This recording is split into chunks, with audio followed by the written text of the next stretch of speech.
Hello and welcome to 360 Gamercast, episode 52 for Tuesday, the 29th of December 2020. I'm your host, Mark Webb, Gamertag Piss on DSTMRD Webby 360G, and joining me today is... All by myself, said my Dan. And that's it. So the last episode of 2020 is just myself with Cinnamon Dan. Yeah, I've got a feeling everyone's bailed. It is the end of 2020 and everyone wants to hide under a rock just to make sure it goes away. Pretty much. Yeah. How long we Yeah. got? Well, it's the 27th. Well, we've called it on the 27th, so we've got 4 days. So, I don't know. Do we think we'd be able to make it through? Yeah, be fine. Be fine. I don't think so. Something shit's going to happen. I don't know. We've been dodging bullets all fucking year. I know. But we'll be okay. It's fine. So where do we start this week then, since there's only two of us? Well, we'll start with the news. Talk about the news? I suppose we can talk about Christmas and all that coming up, because Christmas has been and gone, hasn't it? Yeah, well, first of all, I just want to say Happy New Year to everyone who's listening. Mm-hmm. Happy New Year. Hopefully 2021 is better than 2020's been for most people. We will see what happens. What's one star up from a pandemic? What do you think it is? I don't know, zombie apocalypse. Flesh-eating virus? Yeah. I don't know. Mate. I suppose we're doing our predictions, aren't we, already? So yeah. we'll get away. I don't know. We've hopefully seen the last of Brexit. Ooh. Yeah, so people can stop arguing over that now. You know, it's done, dusted. And they've got the pandemic. What else we got? The end of Trump. Yeah. Anything else? Well, perhaps 2021 will be a good year then. Maybe. Perhaps everything will just turn around. I don't know. One can only hope. Yeah. One can only hope. Cool. Yeah. Right. So I had a nice Christmas. I got a game for Christmas that I'm going to talk about and what I've been playing. So that was nice. It's had a nice chill day, really. Nice. Lots of food. I don't. To be fair, we don't usually splurge really on food over Christmas anyway. Because you're a vegan household. So what do you have for Christmas Day dinner? We had, like the usual roast potatoes and veggies and all that sort of stuff. And then my missus made a portobello mushroom thing.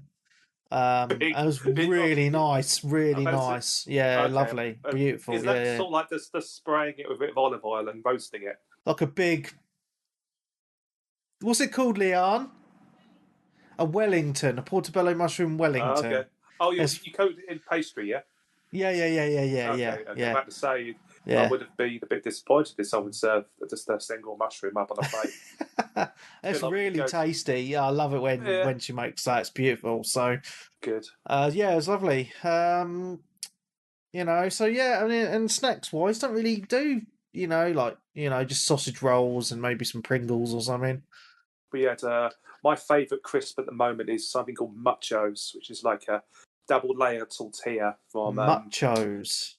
Muchos. They've got the nacho cheese flavour, and they're just absolutely Moorish. I had 2 bags. Okay. Christmas Day. 2 McCoy's bags. Muchos. Yeah, they're my favourites at the moment. What flavour? Nacho cheese flavour? Nacho cheese flavour. They're all good. I had something of everything. And obviously the usual turkey, shitloads of vodka, shitloads of gin, shitloads of Heineken. And then, what else was there? We watched Soul. That was really good. Excellent. Soul? What's that? Soul. It's a new Disney Pixar release that came out on Disney Plus on Christmas Day. Oh, how do you spell that? S-O-L or like Soul? S-O-U-L. Soul as in soul music. Soul really, Disney. Really good. Okay. Yeah, man. Excellent. That looks cool. Yeah. And what else? Just drank heavily. Nice. I didn't really drink much. I got a load of beer, craft beer. Had 2 beers, and I've got some whiskey, Buffalo Trace, because that's my favourite. I had like a little bit of that. I was just feeling, a bit rough, so I didn't really drink. So I'm saving it for when my throat are better. So hopefully next week when we record the podcast, I can have a few drinky poos. I'm not going to drink for a while, I think. I gave myself heartburn. Let's just say that. Oh, that's horrible. I hate that. Waking up on someone's sofa about 5 a.m. Going, oh fuck! And luckily, they had a big box of ready in the bathroom, so nice. I got tucked straight into those. I did watch the ultimate Christmas movie. Go on then. Die Hard. Yeah, it's not whatever. Christmas without Die Hard. I think Die Hard 2 is a better Christmas movie, personally. Do you reckon? Oh, that's next on my list. Actually, I might watch that. Actually, yeah, this week. Fair enough. We watched on the day. We had Channel 5 on, so we believe it or not, we watched some music, old school musicals. So we had Oliver on Chitty Chitty Bang Bang, which I've never seen, and fuck me, that film's fucking creepy. I bet it's aged terribly as well. Well, you sort of got this thing called the child catcher in it, which is it's like a paedophile, but running around with a great big cage, catching children, promising them sweets and stuff, and then giving them up to the ruler of his kingdom and stuff. And that is a bit weird. Sign of the times, mate. Sign of the times. But yeah, Chitty Chitty Bang Bang. Yeah, get on it. What else we want? Yeah, it's about it, really. Soul and just shit, really. But it got a bit of a blur come the end of the night. Had a good day. Good, I'm glad. Mm-hmm. Well, let's get to the news, shall we? Yeah, this is the news. Bong. I've only got 2 bits of news, so if you have anything else that I haven't got, that's fine. Halo on the Xbox 360, the multiplayer is being shut down. Oh, I thought is there a date? I haven't actually written that down because that's how good I am with doing the news. Okay. At the end of 2021 at the latest, it says here, there's no specific date. Oh. Yeah, it just says here, Halo's impressively long run on the Xbox 360. Now Microsoft plans to shut down all remaining Halo servers for the last-gen console at the end of 2021 at the latest. Sad 2021, face. 2021, I think you had a year's notice. It's not bad. Well, you can play them all in Master Chief Collection anyway, so... That's true. I mean, I'm guessing there's a whole host of people still on the 360s out there. Or yeah. Possibly. Do you know what's going to be a sad day, though, Dan, is when they decide to shut down the Xbox 360 service completely. Yeah, but we won't notice. Well, I'll notice if I want to download a game that I've bought off Xbox Live Arcade in a couple of years and I can't bloody download it. Those digital purchases aren't forever. It's true. Although I don't know the current umbrella where I suppose with the Xbox ecosystem, it's a little bit more safe. Anything you've bought on Xbox One should carry over. Yeah. So that should be okay. But yeah, I'm not that too upset. I mean, if you're upset by that, get over it. It's fine. All good things come to an end, and people need to realise that. But yeah, all good. Got to be upset about something. Yeah. Well, people do get upset about a lot of things. Right. Any other news? What else we got? My other bit of news is the KFC console is real. Oh. Yeah. What does it do?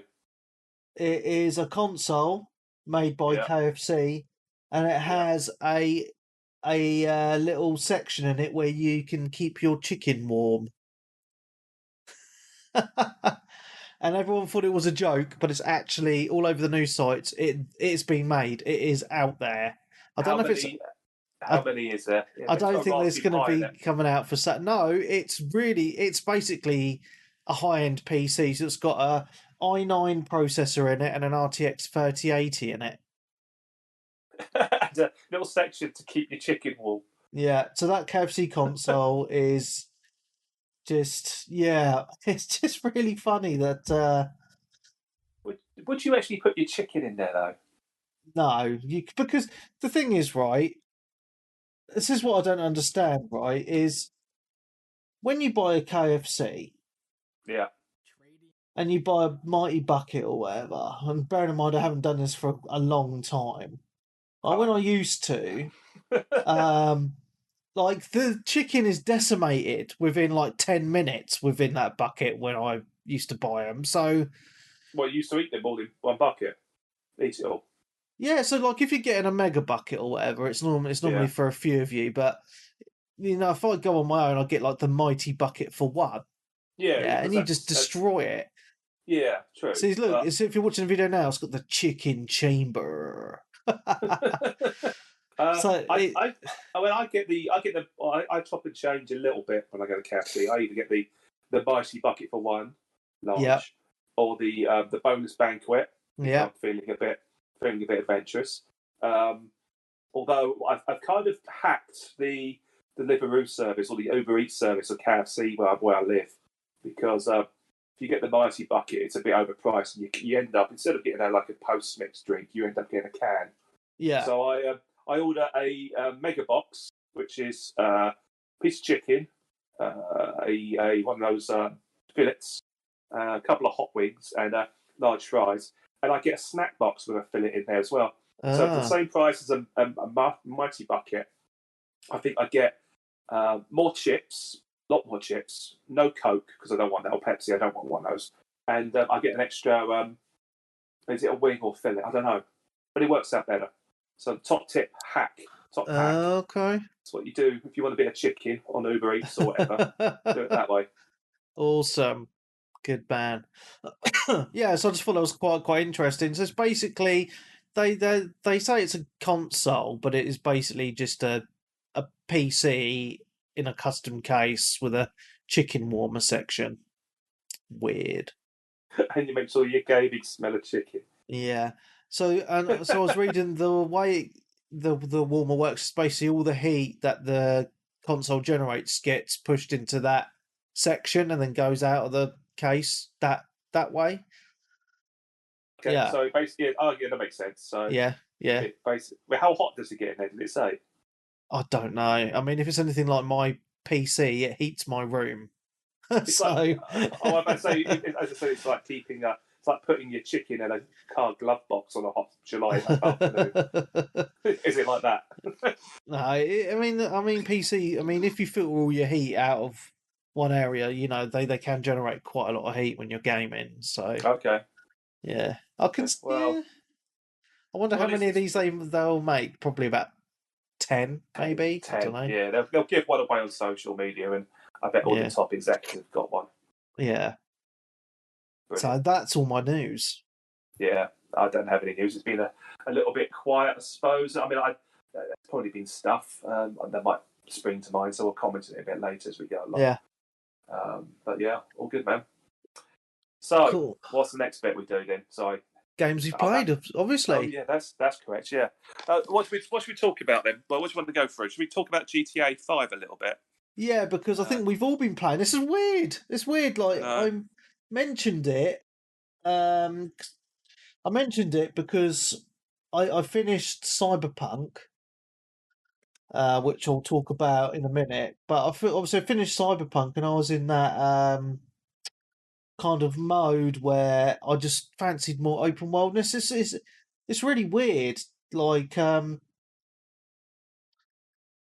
played Cyberpunk, finished it, and it just made me feel like, I want to play some Grand Theft Auto now. I fancied just that open worldness in a city. And what surprised me, so the only time I actually completed the campaign was on the Xbox 360, and I've owned it on the PC for quite a while, and never really played it. So I reinstalled it, and since I got my new graphics card, it's actually the first time I've been able to play it with all the graphical settings maxed out and to get a decent frame rate. And I have to say, for a game that came out in 2013, it looks really good in 2020, which is the first thing that really amazed me. And the other thing is just how, I don't know, it's just that attention to detail with all the radio stations. It makes it just feel like a real place. And just, I mean, I don't know how perfect the game was at launch, but it's just so polished. So much attention to detail. It's stuff that like in Cyberpunk, you just don't see. So all the different AI people walking down the street will act completely different. So, for example, you steal someone's car, you pull them out the car. Some people will like cower and be like, "Oh no, oh no," and then some people try and fight you. Some people try and shoot you. There's all these different things that people can do. The same as if you're crashing into people's cars as well. So I had someone today. I was playing it. I smashed into the back of someone's car, and then that person got road rage and started chasing me in their car. So there's all those different things, and it's just so well done. And it's just, I was just playing it today, and the only thing that I could really think about was just, I can't believe they got this to run on an Xbox 360 and a PS3 yeah. because, with the graphic settings maxed out on PC, you still need really decent hardware, like up-to-date hardware to get it to run really, really well. You have to, because I remember when I was playing it before on my other graphics cards, I had to really dial back the graphical settings to get it to run a decent frame rate. So I actually went and there was quite an interesting thing on Digital Foundry that I watched because they were talking about Cyberpunk, and they were saying when Grand Theft Auto came out on the Xbox 360 and the PS3, the frame rates were actually very similar. So they were saying that people were putting up with playing Grand Theft Auto like 20 frames per second on the Xbox 360. Oh. And it's something like back then because I remember I completed on the 360, didn't even really. I don't remember even noticing that, to be honest, Dan. It was just a good game. Just really enjoyed it, and this is one of the reasons why I do feel that all the issues regarding Cyberpunk, I feel have been blown way out of proportion because when I talk to people on the social medias who've been playing Cyberpunk on multiple different platforms, they have encountered some issues, but they're still enjoying the game and managing to play it. So. I mean, the truth will out eventually because obviously the narrative of Cyberpunk has been set in stone now. Yeah. Pretty much in terms of a launch, it still sold 13 million copies, even with all the refunds deducted, which is a phenomenal amount of games. And that title is only going to get bigger. Yeah. As the new next gen console versions get optimized and on. I mean, I've played the prologue. Of GTA, GTA, got back familiar with the characters again. And I literally, before coming to the podcast, I tried out the GTA Online for the first time in God knows how long. Made my character. Believe it or not, I could actually have a Mojo Interactive T-shirt for some reason. How weird is that? I think because I remember Josh made them, and I must have when I'd got GTA on my PC, I must have ported my profile over from the 360 version. I think it's it must be our gamer tags connected to Rockstar Social Club. Yeah. So I think those have been attributed to that, and because our gamer tags were associated, we got access to it. Yeah. Because when I loaded the online yesterday, on Christmas Day actually, funnily enough. I already had an apartment, and my dude was how I created him back on the 360, and he was already wearing his Mojo T-shirt. I was like, "Oh, this is cool. Okay, all my stuff's carried over." Odd. That's annoying. That's all right. Doesn't matter. I had about $1 million in the bank anyway. Still, so. But I started playing again. Immediately got scoped. I got dumped into a death match somehow. So I went on the freeway as you do, and fell in front of a car. Pretended obviously to hurt myself, and then got up and chucked someone out of a hatchback and went on the joyride. Nice. So yeah, go on, sorry, mate. Hello, you there, Dan? Dan, I can't hear you. Called Lone Wolf and God knows what else. I just lost you for a moment there, Dan. Oh, did I drop out? Did I? No, it was mine. It disconnected. Okay, so I'll have to talk a little bit more. I'm not sure who heard you, not. What did you hear last? You have to edit this. That's all right, mate. Just carrying you were going on a joyride. Yeah, going on a joyride in a hatchback, and then I ended up, going to see Leicester. Yeah. So now I've got a heist on the go, and then I got shot to pieces. So, yeah. There's a lot going on in the screen and a lot going on in terms of an online world, so it's going to take a little while to get used to. It's trying to figure out what to do, because the first online world I went into, I was driving around, and I seem to remember one of the ways to make money is to rob the grocery stores. Okay. So I went to the grocery store. I was just about to get in it, and this dude just turned up in a helicopter and just blew the shit out of me. One of the other players. And I was reading online that happens quite a lot. There's people, because obviously it's been out for so long, there's people that just jump on the online just to fuck with the other people on the server. Gotcha. Yeah, so I'm just wondering how much longevity this is going to have with me personally. But I mean, I would really like to do some heists with people, because I've done one many years ago, and I remember it being a lot of fun. And there's this new one that's just come out that's meant to be really, really good. I think it's a minimum of 4 people though. So if anyone's got it on the PC to play with me, hit me up and I'll join the heist, because I think it'll be a lot of fun. I think Stunty's playing it on the PlayStation, isn't he? He's playing it on his PS5. And I got a copy on Xbox One for £12.49 on the store, so I downloaded it. Ding dong. Which was bargain. Absolute bargain. Yeah, I mean, I'll play around a bit. I'm not sure whether or not I'll get around to doing heists. I don't know. I have to wait and see. Yeah. I've just got a feeling some of the people that hang out all the time on Grand Theft Auto Online are a bit, how do I say? Probably kids. Kids, yeah. I don't really want to be playing with them. No. Have you played much of the campaign? Because I was playing some of the campaign today, and I've gone quite far in it now, actually. And I was like, I actually forgot how good the campaign actually is. And there's a lot of stuff in this game that hasn't been done since, I don't think, in any other game. So, I played a bit. Yeah. So I need to get back stuck into it, if I'm being honest. Yeah. No. I'll have a go at it tonight, I think. Yeah. So one of them, I was doing the heist. After there's a mission where you get a submarine. Yeah. So I was doing the one after that, and it's really good because it utilizes all 3 characters within the game and throughout the heist. So you have to set up the heist beforehand, which I thought was really, really good because it's set in the scene. And then throughout the heist, you chop and change between the 3 characters because they all have their set roles. And I really like that because I haven't really seen that in any other open world game. And it's just when I was playing it, Dan, it just felt, oh, what's the word? I felt like I was in this living, breathing city because I was flying around in the chopper for a bit and just looking down, and I was thinking, wow, this is just amazing. And when you're just driving around and you can change your radio stations and it's all music that's familiar to you, it just brings that kind of realness to the game, if that makes sense. And this is mad that I'm talking like this about a game that came out 7 years ago. I think that's pretty nuts. Yeah, agreed. I mean, there's talk at the moment is where do Rockstar take this or go with GTA 6.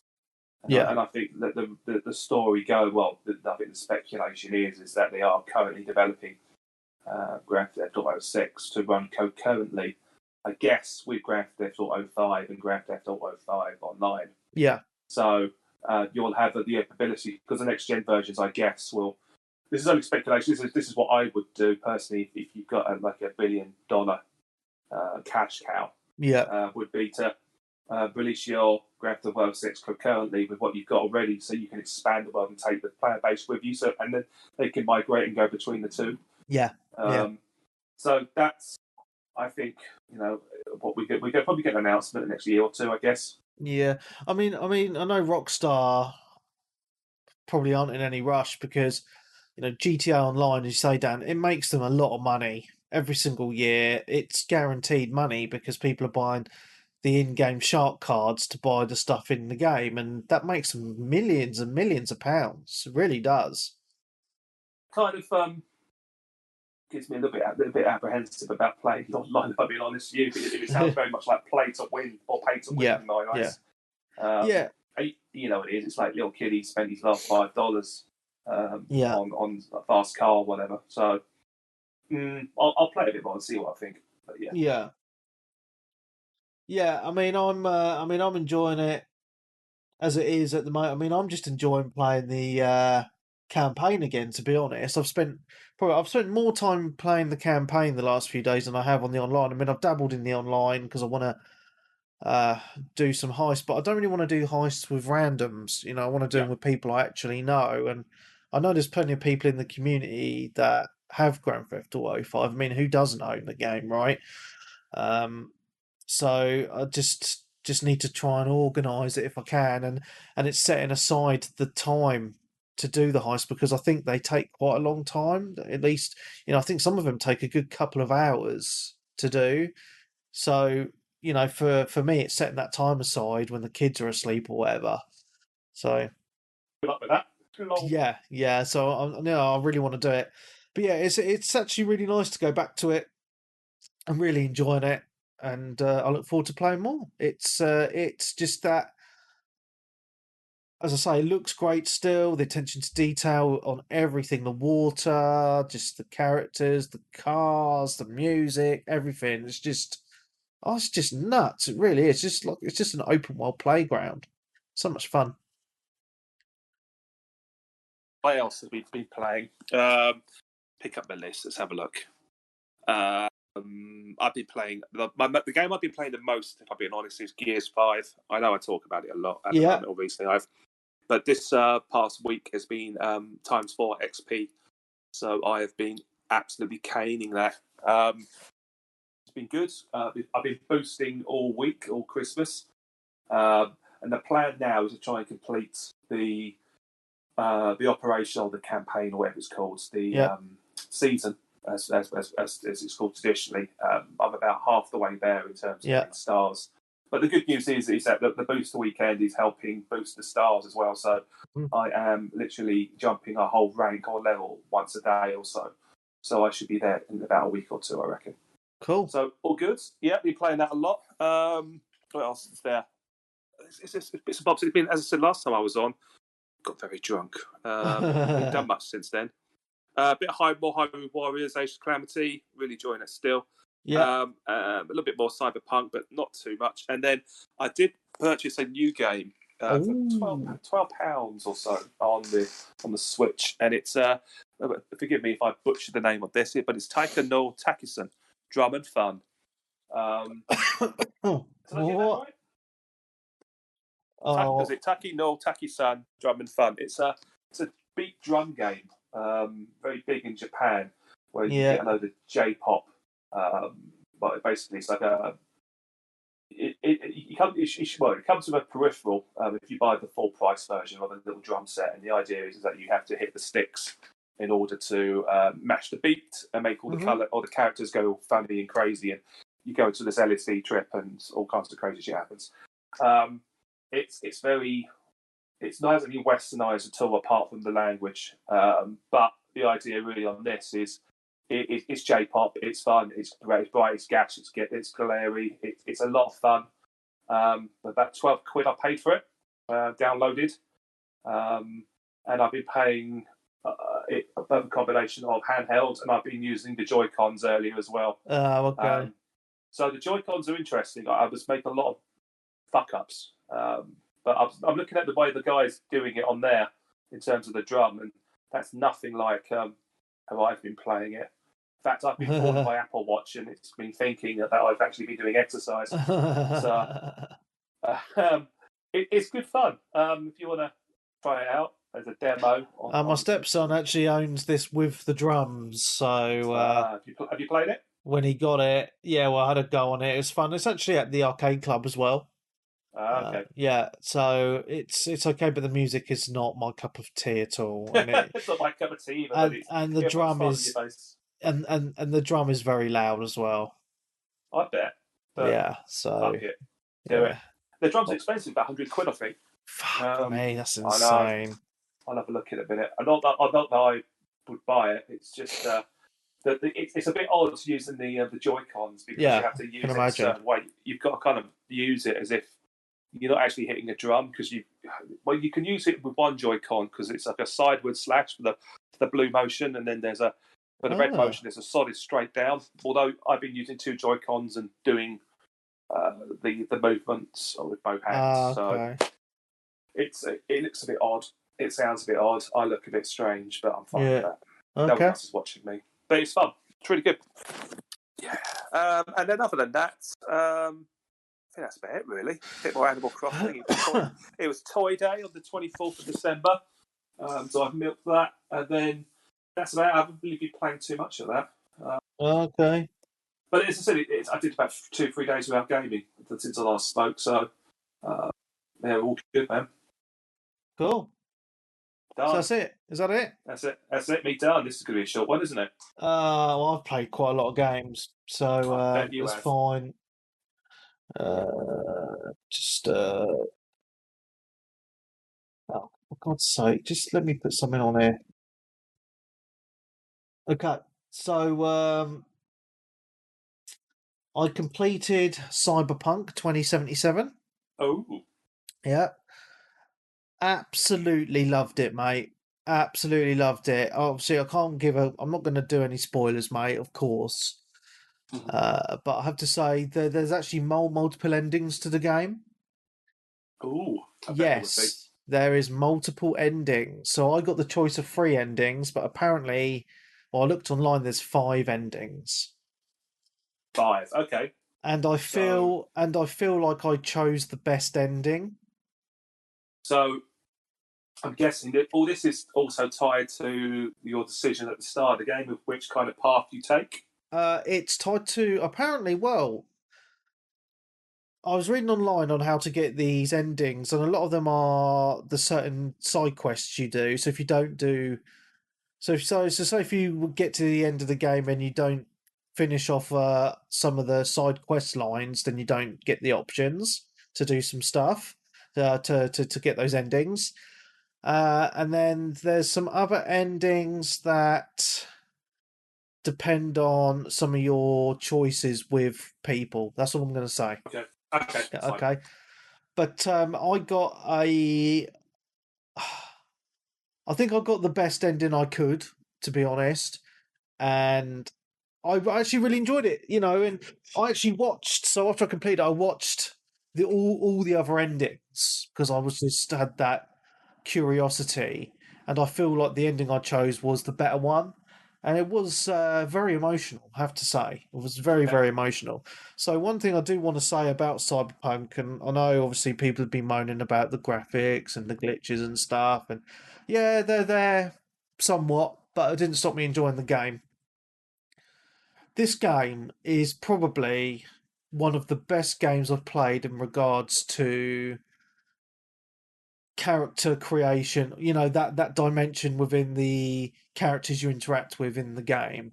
They're so well realized that when you're playing the game you actually feel like you care about these characters because the way you interact with them, the conversations, the just their mannerisms, facial expressions, the way they keep in touch with you throughout the game via text messages, and it feels like you've got relationships going on with all these characters within the game, and I don't feel like any other game I've played has as well realised that feeling. Does that make sense? Yeah, it does make sense. It's always the choice of the choice or the illusion of choice. Yes, is always there. Yeah. I mean, when I've been playing it's like when you're having a conversation with someone, the conversation will flow much better than it would any other game I've played like it. Yeah. And sometimes the conversation will get a bit narked with you, or things will go a bit unexpected, that kind of thing. Yeah. So no wonder there's been a few glitches here and there in terms of getting everything to marry up correctly. Because I think one of the conversations I had was quite early on. Yeah. And I managed to score an extra 10% of my cut of a job just by squealing on this other person who was trying to do the dirty. But even about 5 minutes later, it was brought up by another character that I did well to do that. So it was like, whoa! I mean, it's actually remembered to do that. It's like a branching narrative. That there is, and a lot of choices have lots of different consequences throughout the game. So when I was talking to Sly about the game, quite early on, you choose there's a choice of what to do with someone, and then after that, it depends on your choice of what you do with them. It changes what happens later on in some of the missions, like where you go, the people you see, the completely different area, completely different stuff happens. And some of the choices you make throughout the game, you make can depend. If you make the right choice, you can get some really good weapons or vehicles or whatever. Because if you make some other choices, you don't get some of those goodies as well. Yeah. So there's a lot of choice in this game actually, and I think when you've got an open world game like this, which is quite big, it is very hard to marry all that together. Now, I don't think that excuses the glitches that have happened and the performance problems that people are experiencing on the base consoles. But personally, from what I've seen and what I've been speaking to people about, I do think that has been blown way out of proportion because, you know, it's like anything, Dan, isn't it? All the negativity is going to be shouted about on the social media platforms, whereas the people with yeah, the very vocal minority, yes, you'll hear about them, and it doesn't really help that you have an awful lot of people creating content for their YouTube channels or get clicks or build their base. Yeah. So just take it with a pinch of salt. Yeah. I mean, I'm not denying it hasn't happened, and obviously there's been a lot of people saying have issues that there's unplayable, but what is unplayable for some person is perfectly fine for another. Yeah. So and it's mate, I love this game. I really did, and I spent just over about 64 hours or something. It took me to complete it. Now I didn't do. So I did all the main character side quests. I pretty much did every side mission. So you got the choice of you got main missions, side missions, gigs, and the police stuff. So I did quite a lot of the gigs, but not all of them, obviously. And I did some of the police stuff as well, but not that many. I found the side quests more entertaining from the ones I did compared to the gigs, and I just got to the point in the game where the story had gotten to a point where I was just like, I don't want to put this off any longer. I really want to see where this takes me. And to be honest, I was not disappointed at all. I can see why there's multiple endings. Let's just put it that way. And I think it's really well done. I think if they'd given it another 6 months though on the console platforms just to polish it out, there would have been a lot more happy people. But from my perspective, it is a great game. It's one of the top games I've ever played. It is really, really good, and I think they did a good job with what they had with it. Cool. Yeah. So that's Cyberpunk. High praises from Webby, indeed. When will you find out? When will we find out that it's your game of the year or not? When are we doing that show?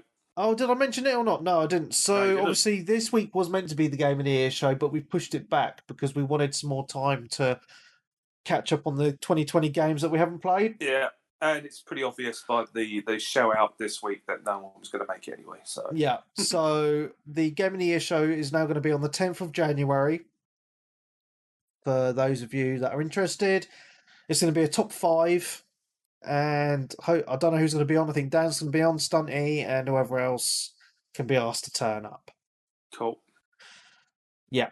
Okay, so since I completed Cyberpunk, I had a little bit of a void in games to play, so I've been playing a few, but I've kind of obviously I've settled on Grand Theft Auto at the moment as a game that I'm really enjoying, but we've already talked about that. But I felt like I need a game that's a little bit shorter, and a game that I know that is shorter is Resident Evil 3.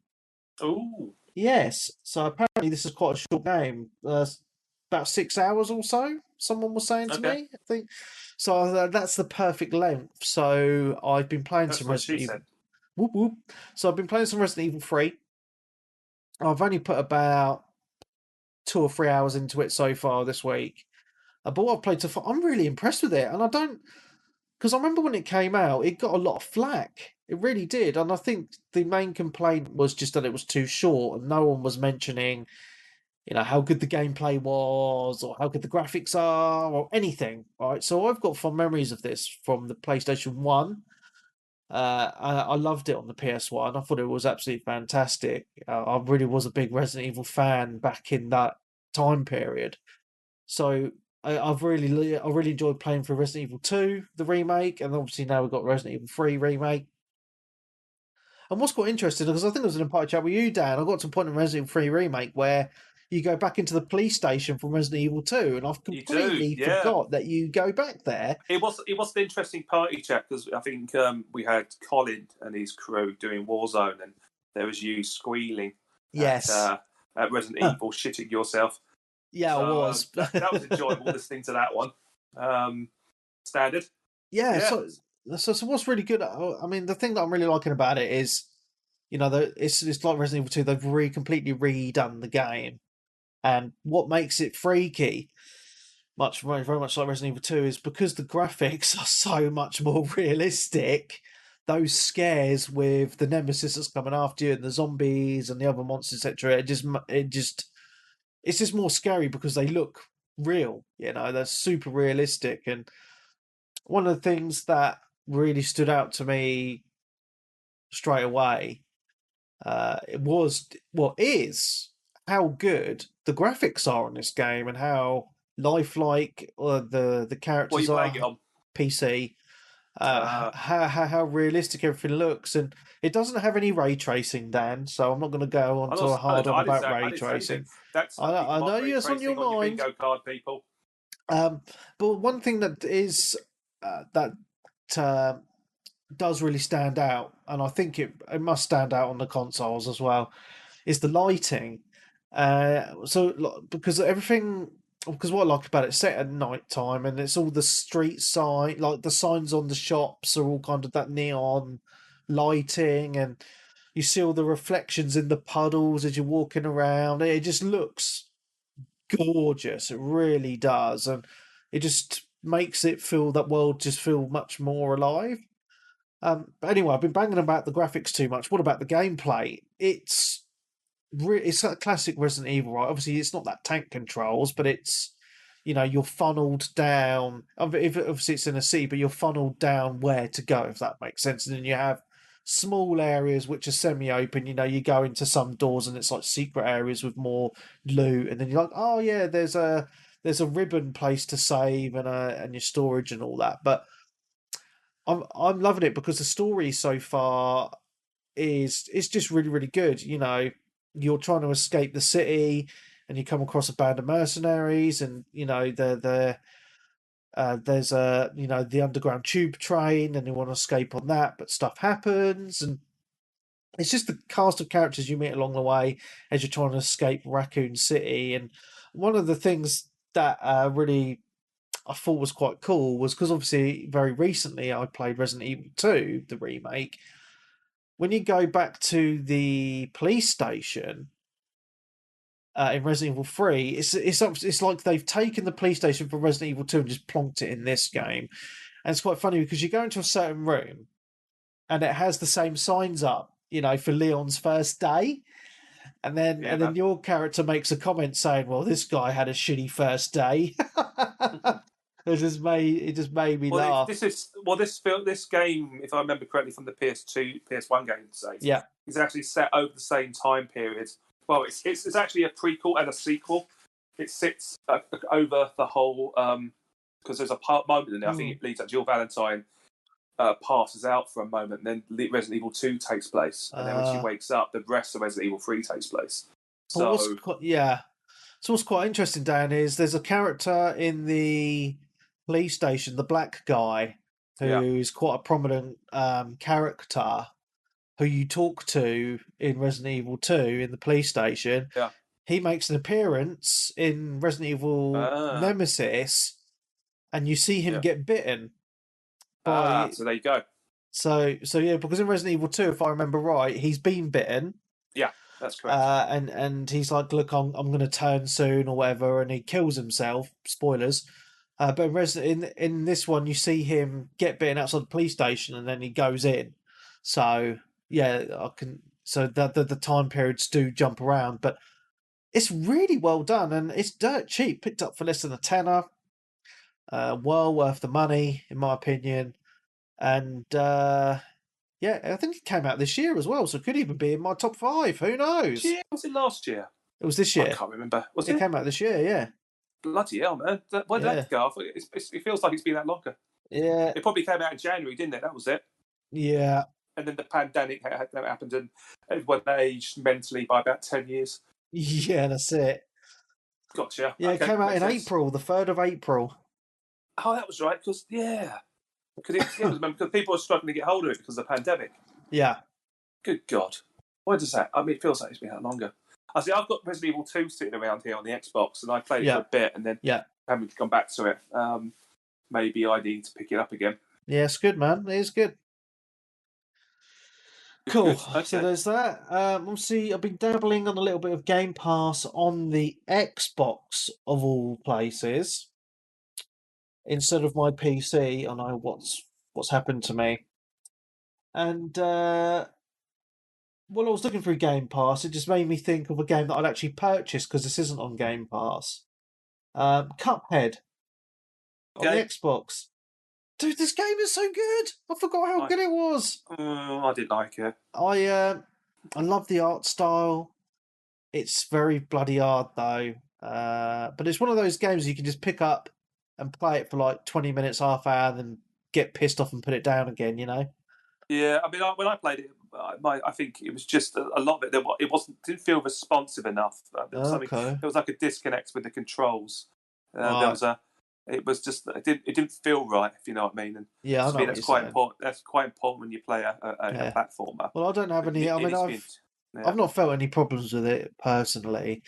But the thing I like about it is obviously I love the art style. I think it's really well done. But I love how all the levels are completely different. If that makes sense, like all the bosses are. It just feels like so much effort has been put into every single boss level, and obviously the side-scrolling levels, which you don't even have to do to complete the game. It's just I wanted to mention it because this seems to be one of those games that just kind of on everything now, isn't it? Yeah. It just feels like no one talks about it, and I know it's been out a while, but yeah, it's out on the Switch, isn't it? I think a lot of people have. I see a lot of people still talk about it. I think. Oh, cool! But yeah, it's a good game, man. Okay. It's like Dark Souls, but you know that level of difficulty. Yeah, it's a good old challenge. Yeah. Cool. So I just wanted to mention that. But yeah, while I was looking through Game Pass, I started playing Yooka Laylee. And it's good. Is it good? Is it? Okay. I didn't really give it much of a time of day, to be honest with you. It looked a bit poo. Yeah, man. I started playing it, and I was thinking, man, this is actually a really decent platformer.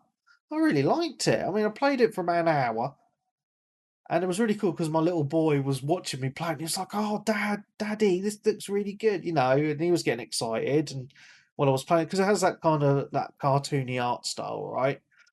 But it's just a platforming game. It reminds me like a cheap Mario, if that makes sense. No, but you know what I mean. It's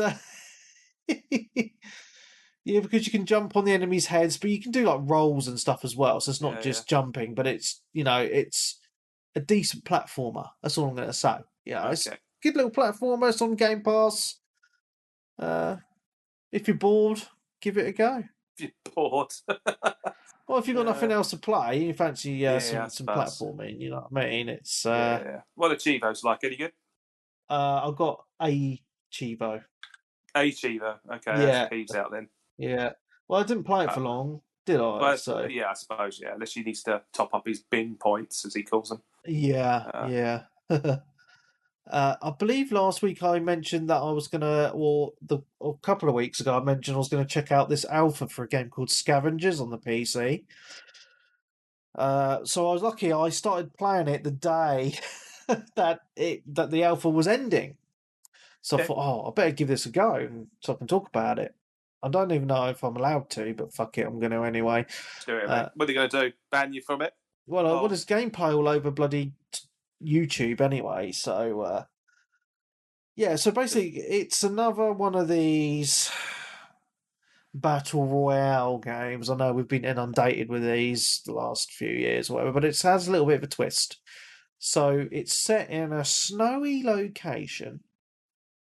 But it's not all about killing other people. It's you get these little missions to do on the map. So you and your team have to go and secure areas or collect these items to give back to the person who sent you out for the job. So basically, it's cold, and then the snowstorms can come into your area, and you get really cold. And then when you get really cold, you start losing life. So you have to find these areas to like bonfires to warm up again.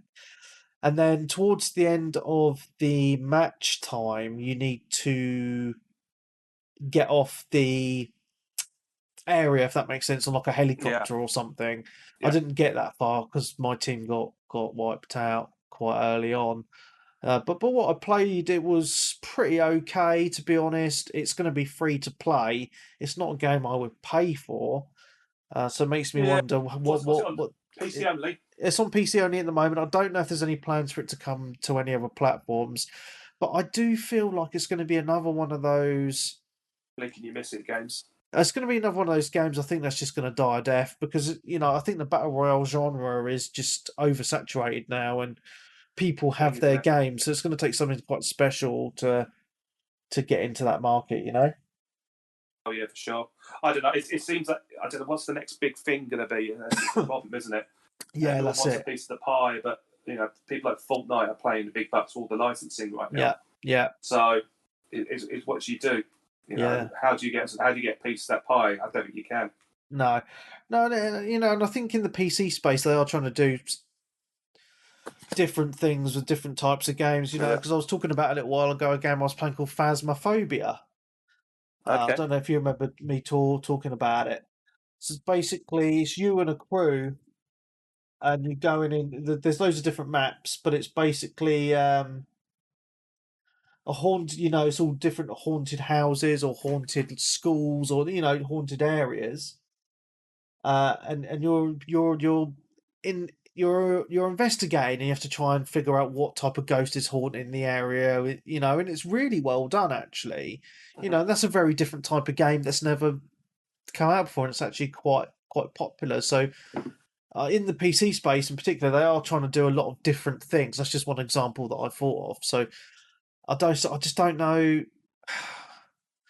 how popular these things are going to get and what's going to port over to console or whatever. It just seems like everything is very, in the multiplayer space, just very generic at the moment. Everyone's trying to do the same thing, all these big shooters and all that. And personally, I would just like to see something a little bit different. But there we go. Well, that's the thing, isn't it? It's. I mean, I don't know. I mean, we've seen so many, even this Christmas. We've seen some big so-called AAA titles not really take off at all. Yeah. What was that PS5 times exclusive? Godfall? Oh, that got panned, didn't it? Absolutely panned. I know. Well, that's actually on PC as well. It came out on PC the same day. Yeah, but at the same time, I think Sony paid quite a lot of money to make sure that was console exclusive. Yeah.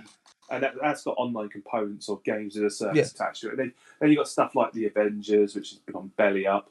Yeah, that doesn't seem like it's got any kind of longevity at the moment, unless you make it free to play, which will be the case within 6 months to 12 months or so. Yeah. And then obviously you've got Fortnite, which it seems to be all the rage right now. Yeah. And no one talks about PUBG anymore. No, not in the console space. It's still very popular on the PC. I still know quite a lot of people that play it quite regularly. I've kind of fallen off it just because I don't have a regular crew I play online with anymore, really, because I just get too sucked into single player games at the minute.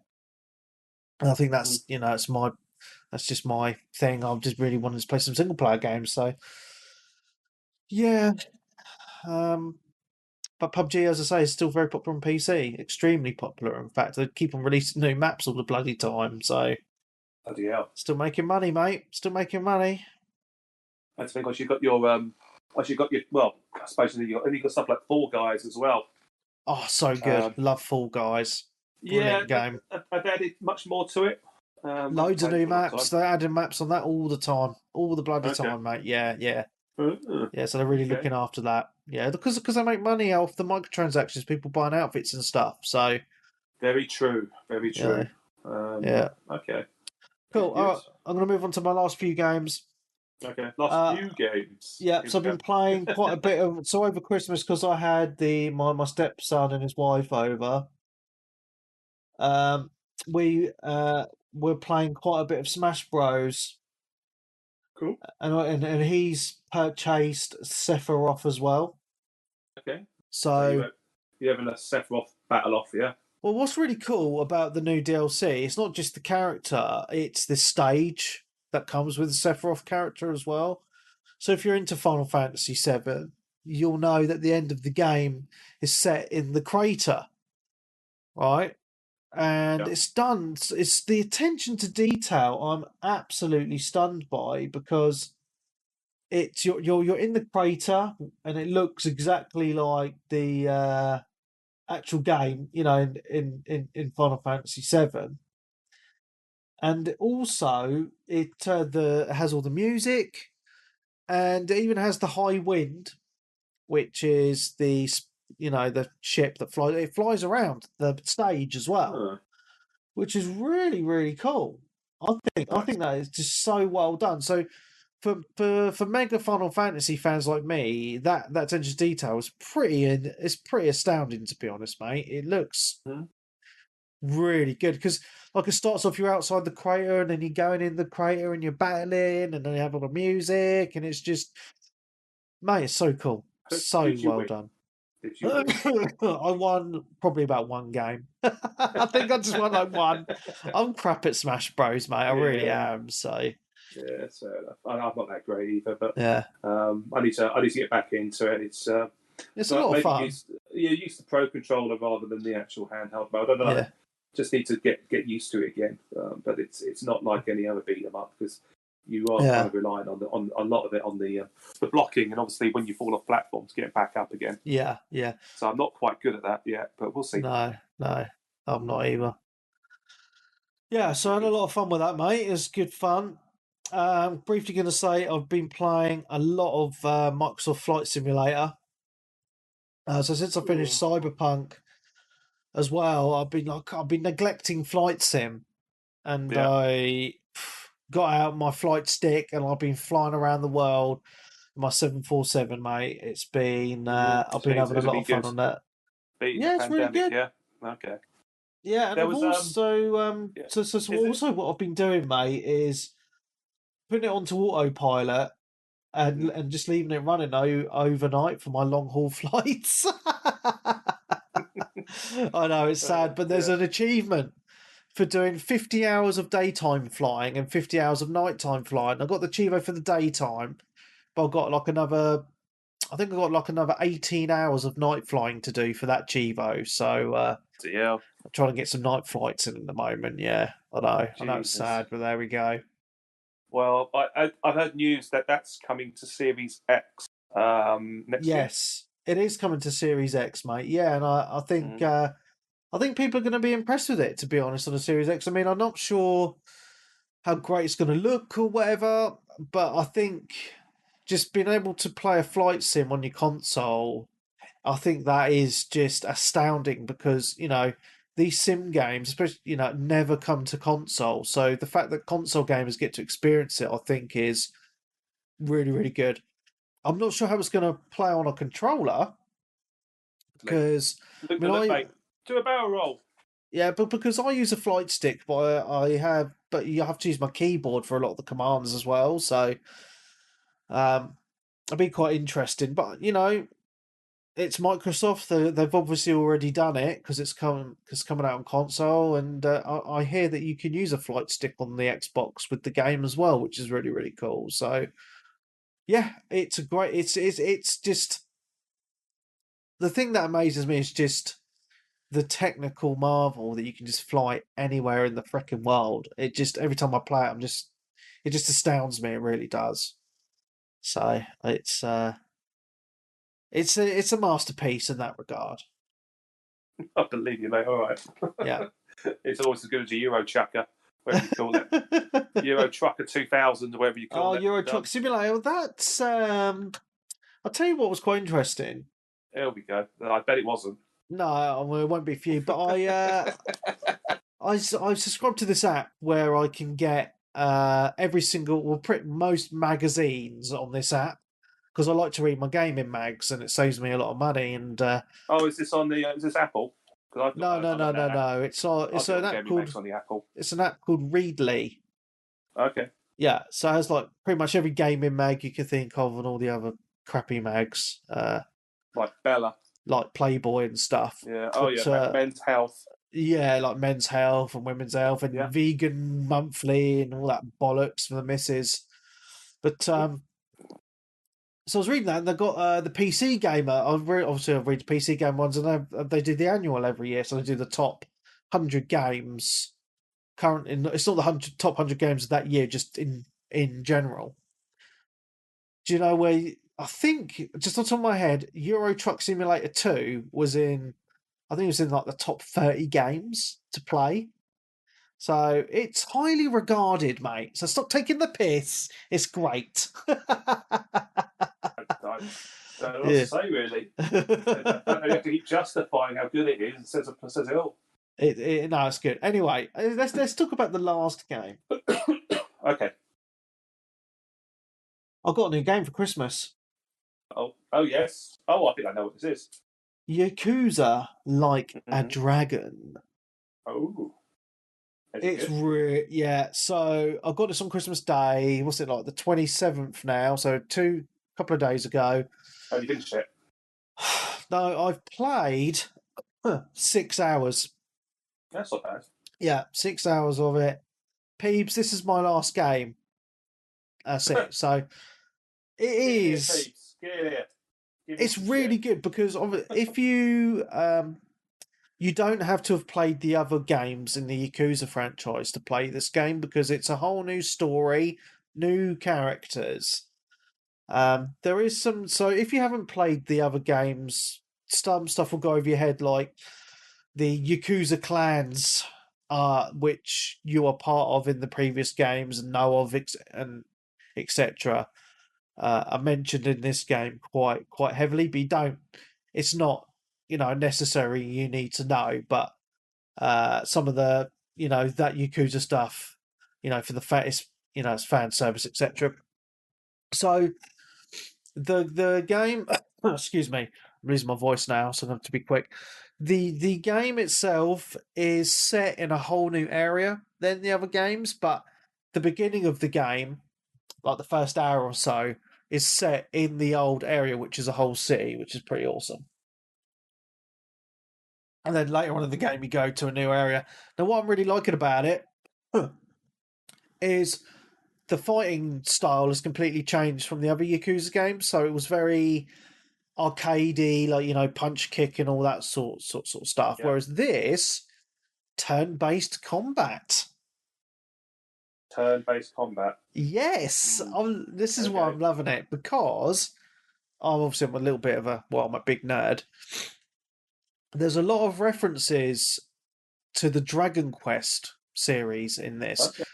So the main character, he's a Yakuza bloke, but he loves playing the Dragon Quest games. So a lot of the game, yeah. So a lot of the so he references he references JRPGs a lot. Talks about leveling up and characters in RPGs and stuff like that. So the fighting style is all turn based, and it actually works really, really well. And then you get like party members, and they'll have their different abilities and special moves, and it's just really well done. Because when I first heard that this game was going to go to turn-based, I was thinking to myself, this isn't going to work, because the Yakuza games are known for, their wacky fighting style, but it works really, really well. And I have to say, so far, this game it's stunned me just how good it is. The quality, again, it's like being in a interactive mafia movie, just like all the other ones. Like the twists and turns in the story already have been jaw dropping, and just the gameplay, just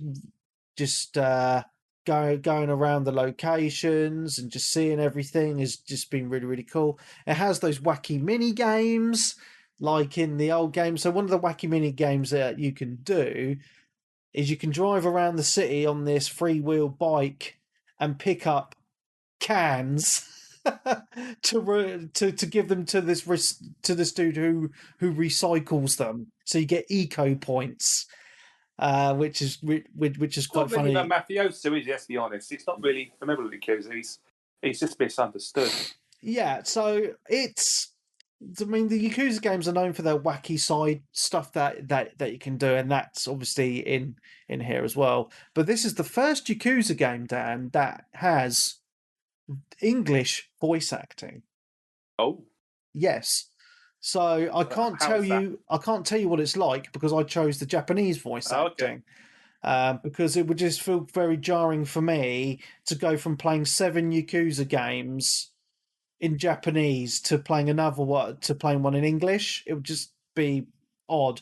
So I'm staying traditional. I'm doing the Japanese voices with the English subtitles. And what's really cool is obviously Evan's wife is Japanese, and she's been over over Christmas. And I've been playing it, and she's like, "Oh, this is voice acted really well. Oh, I recognise that character because obviously this series is massive in Japan, so they use Japanese movie stars to act in the game. So it's all their their likenesses and their voices are all in the game. So it's actually done to a very high caliber. So it kind of reminds me of Shenmue to a degree, but the character acting on that was dog shit on toast. Yeah. So interesting. Okay. Yeah, it's really well done. And what's quite funny is I'm part of a Facebook group called Turn-Based RPGs.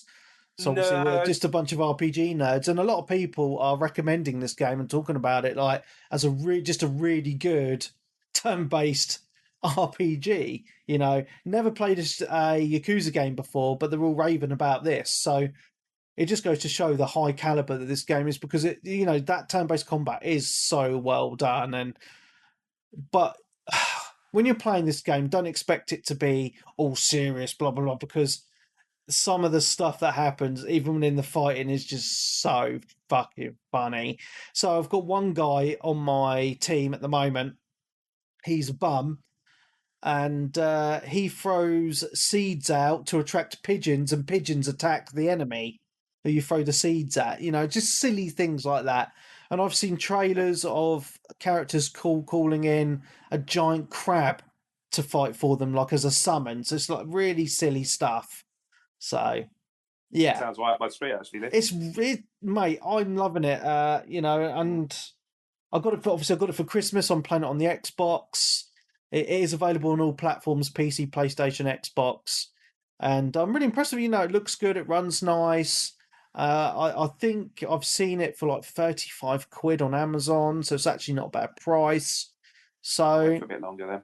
Yeah, maybe wait a bit longer, Dan. But I mean, everyone knows I've raved about the Yakuza games on this podcast. I've went through all 7 of the original games on the PS4 within 2 years. So it was only a matter of time before I picked this up. I'm surprised I waited this long, to be honest.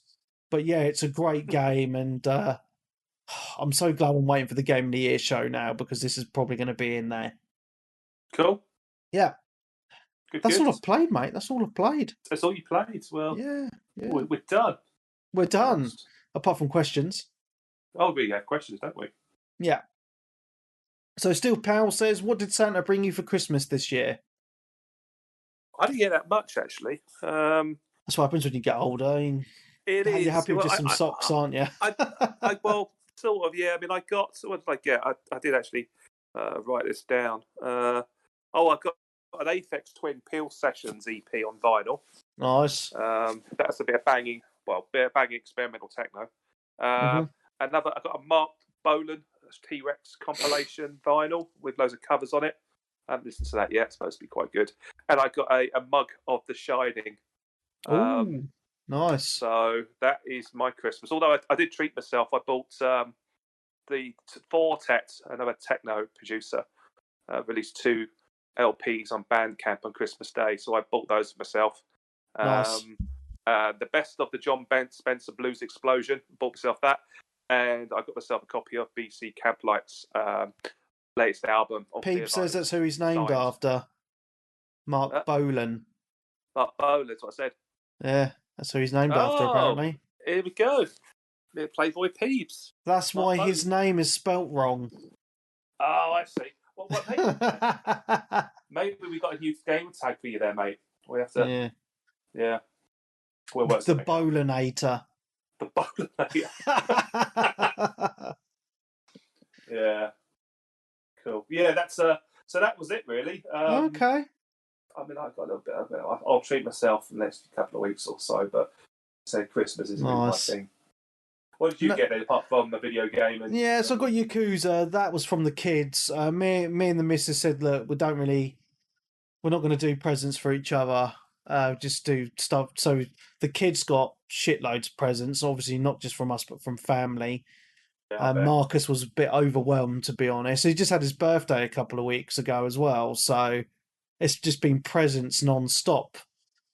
It's been nuts. Has he got his first console yet? No, he's still a bit too young to be playing games, to be honest. He doesn't know how to work a controller. Go on.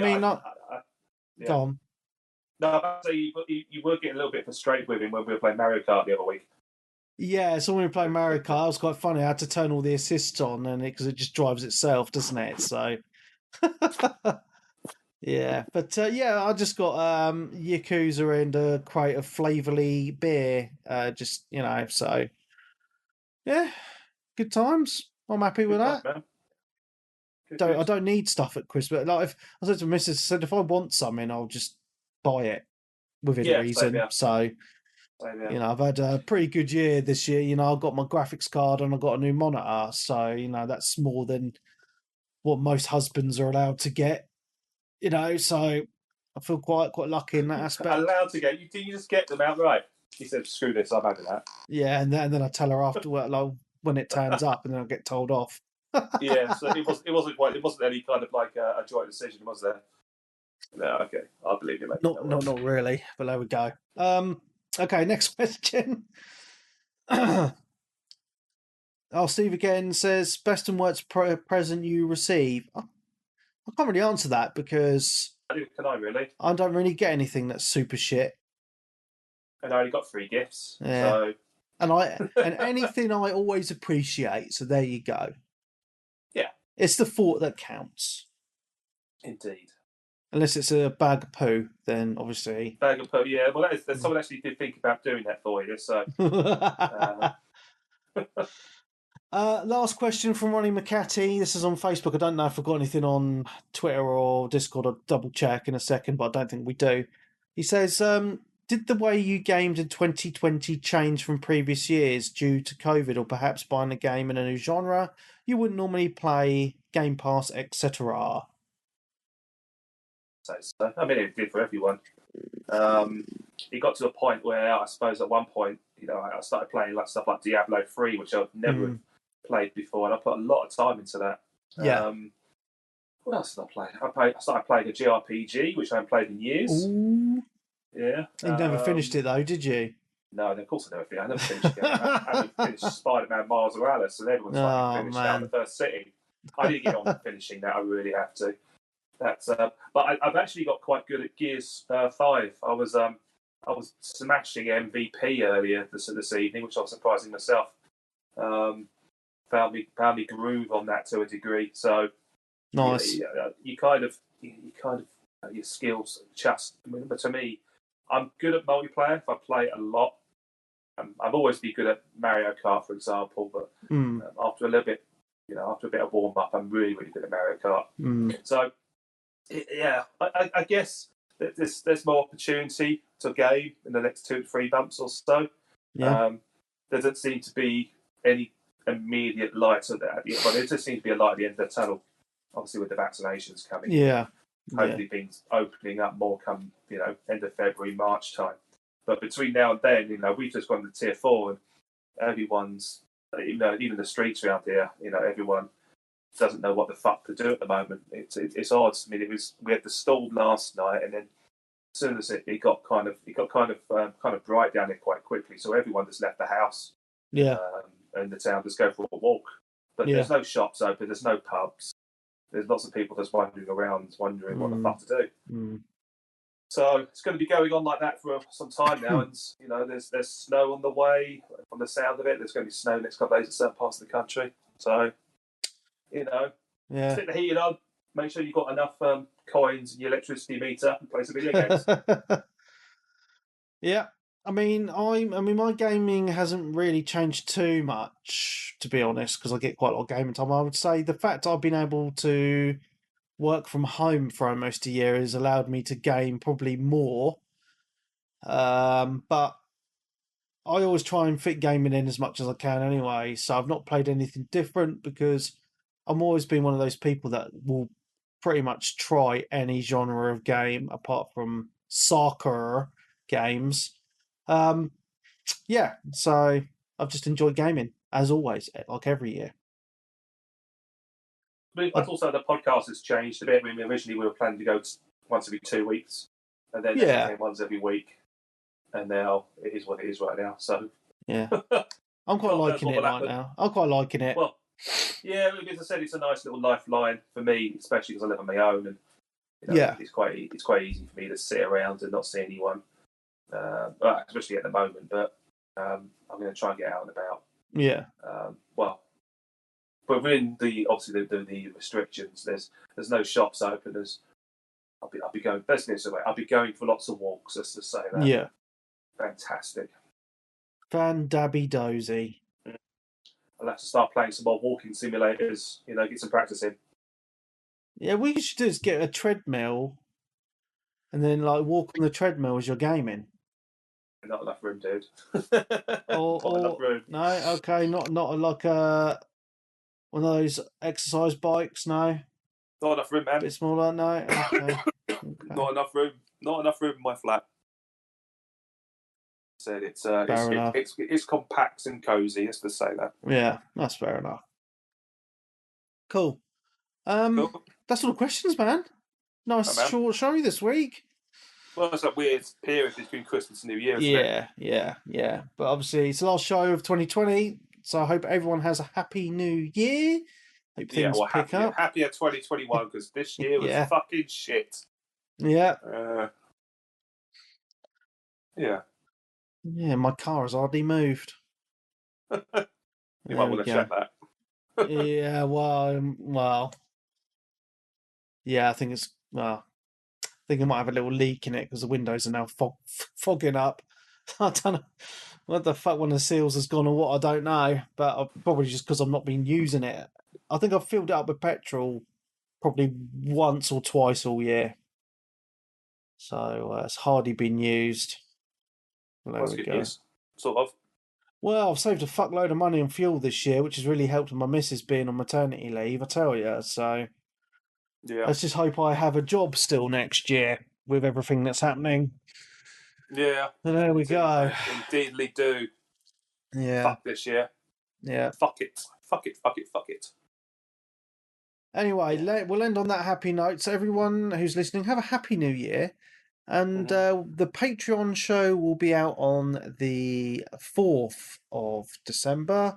And then we will be recording the Game of the Year show on the 10th of January. Oh, what did I say, the 4th of December? So next show, the Patreon show will be on the 4th of January. Mm-hmm.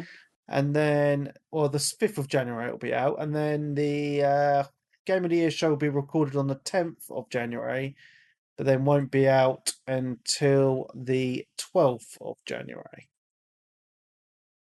And we'll hopefully have a few people on that show. I hope so. I hope people can make the effort to come on that one. That'll be a good one. It'll be quite long, though. Quite a long one. Do we want people to submit their games of the year? Yes, that'd be nice, actually. If you want to submit your game of the year, top 5, I will make a post on the Facey Books for people to put them in there. Same on the Discord, because I know not everyone's on Facebook, so I'll do one in the general Discord room. Actually, I might just make a room, a Game of the Year room. That'd be easy for me to find. Or even if you don't want to do that, send me an email.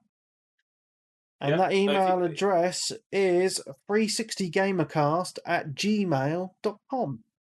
You can send it as a audio file or text. Yes, if you want to do an audio, you can send it to me email and I'll put it in the show. If you want to send it text, that's fine. Can I just say a caveat to this? I do not care about your honourable mentions, so don't give them to me. Thank you. Just the top 5. Just top 5. Keep it short, keep it sweet. Your honourable mentions mean you're dithering, right? Okay. I can't wait to really piss you off on the show. Why? Dan, I've whittled mine down to a top 10. Top 10? Well, top 5, that's it. No honourable mentions. None. And this makes it more challenging. Well, I've got a top 5, so that's fine. Okay, done. But I will mention the other 5 at some point. That's fucking yeah. You see what I mean? Yeah. It just means that you're decisive. Yeah, that's just me all over. Anyway, thank you to the Twitch people, the 4 Twitch people that are in there. Hello. Yeah. Peeves, Clarky, St. Adams 90, and myself. Yeah. Woohoo! It's that time of year. Yeah. It is. So awesome, Dan. Thank you very much for coming on. No worries, man. Hope you have a lovely New Year. I'll speak to you before then, anyway. Yeah, well, I've got no plans. It's the first New Year's. I'm not doing anything. I'll probably just end up watching Jules Holland. I think he's on. I'm working over New Year, man. What a shame. Never mind. It doesn't really bother me. It doesn't bother me because I'd never stay up till midnight New Year's anyway. So. Yeah, it's going to be odd. It's going to be odd. It's not like we can do anything, with all these restrictions. Why waste my holidays? Exactly. I'm saving all my holidays up for when I eventually go back to the office so I can take time off to not be there. Yay. Oh, yeah, exactly. I'll just make sure you get paid for any holiday that you don't take. So, yeah, of course. Man. Cool. Oh, and dude, well, thanks very much. So for me, Mark Webb, Game Tag PSD, Steam ID, Webby 360G. So thank you very much. If you want to listen to a podcast episode every single week of the year, it's easily done. Just go to patreon.com/360gamercast, and there you can subscribe for as little as £5 a month. That gives you a podcast every single week of the year. Lucky you. So again, that website is patreon.com/360gamercast. You can find me on Twitter at 360gamercast or at Webby360G. Facebook, search for 360gamercast. If you want to join our vibrant Discord community, the link for that will be in the show notes. So thank you very much. Yeah. Go on there and piss people off more like. It's good times, good times. Anyway, so thank you very much. We'll see you for the Patreon show next week. Goodbye.